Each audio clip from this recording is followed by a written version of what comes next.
Hello guys, welcome back again to our YouTube channel. So for today's vlog guys, meron po tayong updates tungkol po dito sa nag-iisang Miss Maymay Entrata. Yes guys, it's a very good news po ito sa lahat po ng mga Mayward fans, Maymay Love fans. Dahil nga po talaga naman isa sa pinakasikat na artista ngayon sa bansang Pilipinas ay walang iba kundi si Miss Maymay Entrata. Mas talaga naman guys, so far sikat na nga itong Maymay Entrata at pinag-uusapan na ito sa lahat ng social media.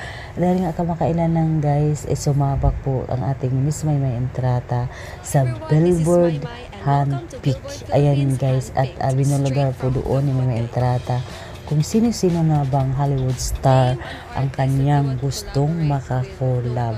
Siyempre guys, sinabi na dito ni Miss Maymay Entrata ang kanyang paboritong mga artista sa ibang bansa. Gaya na guys ng ilan sa mga sikat doon sa Hollywood na talaga naman ito pala guys ang isa sa mga pangarap po ni Miss Maymay Entrata na makakolab niya balang araw sa isang concert o sa manyang guesting ay walang iba kundi si Miley Cyrus. Talaga naman guys, siya po ang iniidolo po ng ating Miss Maymay Entrata. Kung bakit po si Maymay Entrata talaga naman nagsusumikap na talaga para maabot ang kanyang pangarap bilang isang singer. Ayan guys, malay natin diba guys, papasukin na rin ni Miss Maymay Entrata ang mundo ng Hollywood at malay natin sisikat din si Maymay Entrata sa ibang bansa gaya noon na sikat na singer na si Charis Tempenko na kung saan guys talaga naman pinag-uusapan siya sa buong mundo. Malay natin guys, hindi ba? Ang ating Miss Maymay Entrata sisikat pa ito lalo sa mundo ng showbiz.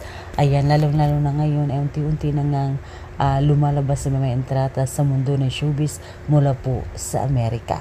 So ayan lang guys, aking updates at kung meron po kayong comment, reaction at opinion sa video yung napanood, pwede po kayo guys mag-comment po sa baba ng ating video na ito.